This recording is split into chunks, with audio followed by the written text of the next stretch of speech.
Et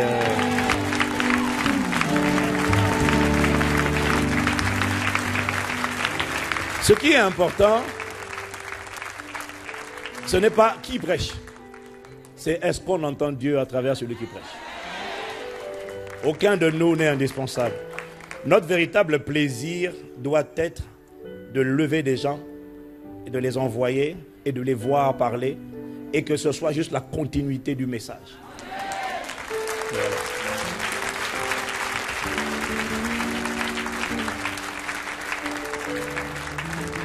Pouvez-vous m'aider à accueillir, on n'a plus besoin de le présenter, c'est le pasteur principal de l'Alliance, c'est un missionnaire, c'est un ami d'Impact Centre Chrétien. Accueillons, bénissons le Seigneur pour son serviteur, le pasteur Alexandre Amazou.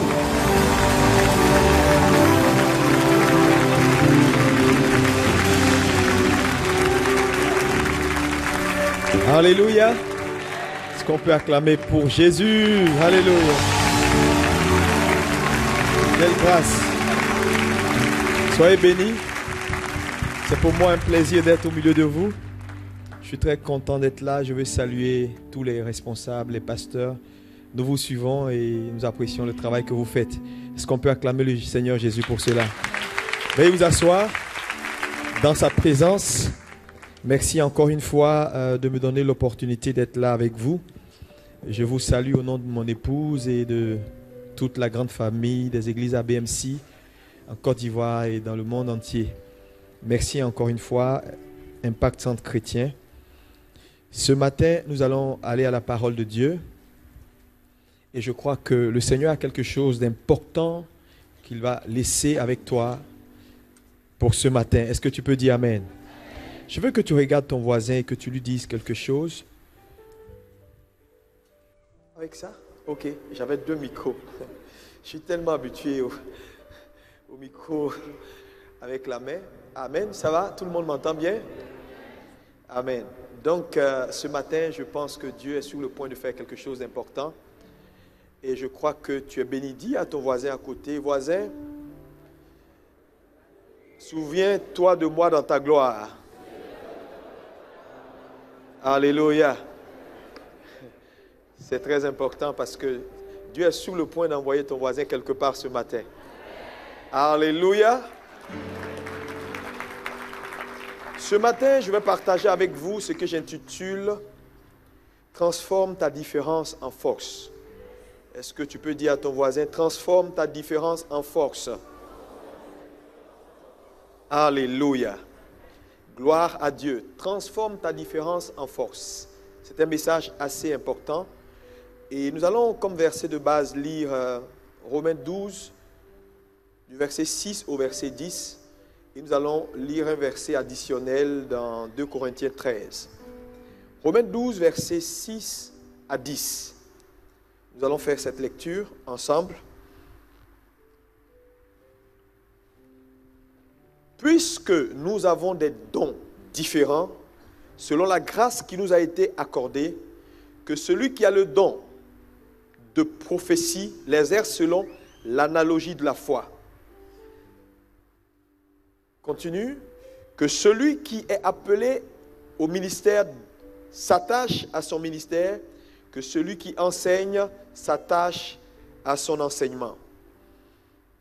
Et celui qui exhorte à l'exhortation, que celui qui donne le fasse avec libéralité, que celui qui préside le fasse avec zèle, que celui qui pratique la miséricorde le fasse avec joie, que la charité soit sans hypocrisie, ayez le mal en horreur, attachez-vous fortement au bien. Est-ce qu'on peut dire Amen à la parole de Dieu? Un autre verset additionnel, 2 Corinthiens 13, verset 9. 2 Corinthiens 13, verset 9. Nous nous réjouissons lorsque nous sommes faibles, tandis que vous êtes forts. Et ce que nous demandons dans nos prières, c'est votre perfectionnement. Est-ce qu'on peut dire Amen? Amen. Il dit, nous nous réjouissons lorsque nous sommes faibles, tandis que vous êtes forts. Il dit, ce que nous demandons dans notre prière, c'est votre perfectionnement. Donc l'apôtre est clair ici, il dit, dans ma force, dans ma faiblesse, j'ai de la joie parce que tu es fort. Mais s'il y a une chose que je demande à Dieu, c'est ton perfectionnement. Ici, il ne dit pas, c'est que tu sois fort, mais il dit, c'est que tu sois perfectionné. Nous parlons de construire ou transformer nos différences en force. Alléluia. Et voyez, de ma jeune expérience, j'ai fait une remarque. Dans notre marche au quotidien, nous rencontrons des hommes qui nous diront toujours ce que nous ne savons pas faire ou éventuellement ce que nous n'avons pas fait. Et à force souvent d'entendre les gens nous dire ce qu'on ne sait pas faire ou ce qu'on n'a pas fait, on arrive à un point dans la vie où, si on ne prend garde, on se dit, mais finalement, je ne vaux plus rien ou je ne suis bon à rien.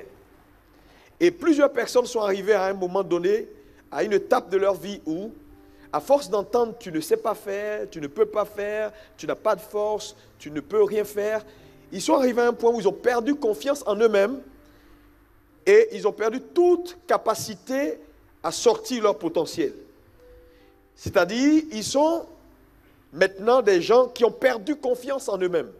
Parce qu'ayant entendu, tu ne sais pas faire, tu ne sauras jamais faire, tu n'as pas fait ça. Donc tout ce qu'ils entendent, c'est ça. Et ils perdent confiance en eux. Ce matin, je voulais dire à quelqu'un, il y a quelque chose que tu sais faire. Est-ce que tu peux dire encore avec Amen, avec conviction? Amen. Alléluia. Il y a quelque chose que tu peux faire. Par exemple, quand vous prenez une classe, dans une classe, même la société favorise ces choses dans le sens où, à la fin d'un semestre, on fait un classement. Mais lorsqu'on fait le classement, par exemple, il y a un premier, il y a un dernier. Et j'ai une histoire assez drôle que quelqu'un m'a raconté, une histoire. Cette histoire, quelqu'un me l'a racontée. C'est-à-dire, c'est un jeune homme qui était... ils étaient 44 dans la classe et il était 43e. Et lorsqu'il est arrivé à la maison, son père lui a demandé, tu as été classé quelième? Tu es premier ou tu es dernier? Il dit, dans tous les cas de figure, quand on compte en commençant devant, je suis dernier, mais si on compte en commençant derrière, je suis deuxième. Mais il préfère, lorsqu'on compte en commençant par 44, 43, il est deuxième. Alléluia. Ça fait rire, mais ça m'a donné une leçon. Et quelle est la leçon? C'est que dans la vie, quelqu'un peut être dernier dans une classe. Mais ça ne veut pas dire qu'il est dernier dans la vie. Parce que, vous voyez, souvent, nos enfants, on peut avoir des enfants qui ne sont pas forts à l'école. Mais le fait qu'un enfant ne soit pas fort à l'école ne veut pas dire qu'il est échoué dans la vie. Il faut savoir mettre le doigt sur ce qui est la capacité et le don que Dieu a investi dans cet enfant. Est-ce que quelqu'un peut dire Amen? Il y a quelque chose que Dieu a mis en toi. Il y a quelque chose que tu sais faire que personne d'autre ne sait faire.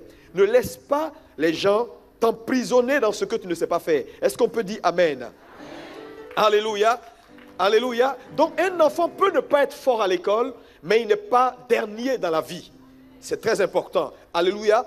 Et donc il est important en tant que parent ou en tant qu'individu, de façon générale, de comprendre que dans notre marche avec Dieu, il y a des questions que la vie va nous poser. Il va falloir qu'on ait les bonnes réponses. Et ce matin, je veux que tu aies les bonnes réponses. Dis Amen. Dis Amen encore. Alléluia. Personne ne peut tout faire et personne ne sait faire tout. Ça, c'est important de le savoir. Parce que lorsqu'on n'a pas cette prise de conscience-là que personne n'a tout, personne ne sait tout faire, mais que Dieu a départi en chacun quelque chose. Alléluia. On l'a lu tout à l'heure, il dit, Dieu a donné à chacun quelque chose qu'il doit manifester selon l'analogie de la foi. Donc nous avons quelque chose que nous avons de façon spécifique, nous n'avons pas tout. Alléluia. Donc, dis avec moi, personne n'a tout. Alléluia. Personne n'a tout. La Bible dit, il a fait les autres apôtres, les autres prophètes, les autres docteurs pour le perfectionnement des saints. Donc, c'est un ensemble de talents, de dons, de ministères qui amènent au perfectionnement des saints. Alléluia. Une seule personne n'a pas tout. Dieu l'a fait exprès afin que personne ne s'en glorifie. Alléluia. Dieu a départi un peu. Lorsqu'on parle de la perfection de l'Église, arriver à la mesure de la statue parfaite de Christ, ça ne veut pas dire que tu vas être Jésus-Christ demain matin. Non, alléluia. Dans un domaine spécifique, Dieu va te parfaire. Dans un autre domaine spécifique, il va parfaire quelqu'un d'autre. Et nous sommes le corps. Et lorsque le corps est ensemble, on a un corps parfait dans le sens où la sœur, elle sait prier et prier comme personne ne peut le faire. La sœur, elle sait parler et parler comme personne ne peut parler. L'autre sœur, elle sait balayer et balayer comme personne ne peut le faire. Mais quand le corps est ensemble, c'est un corps parfait. Alléluia. C'est important de le comprendre. Alléluia. Parce que, regardez par exemple, quand vous prenez l'éléphant, quelle que soit la taille qu'il a, il ne peut pas voler. Un éléphant peut voler? Non. Il est gros, il est grand, mais il ne peut pas voler. Par exemple, l'aigle, malgré sa force et sa puissance, ne peut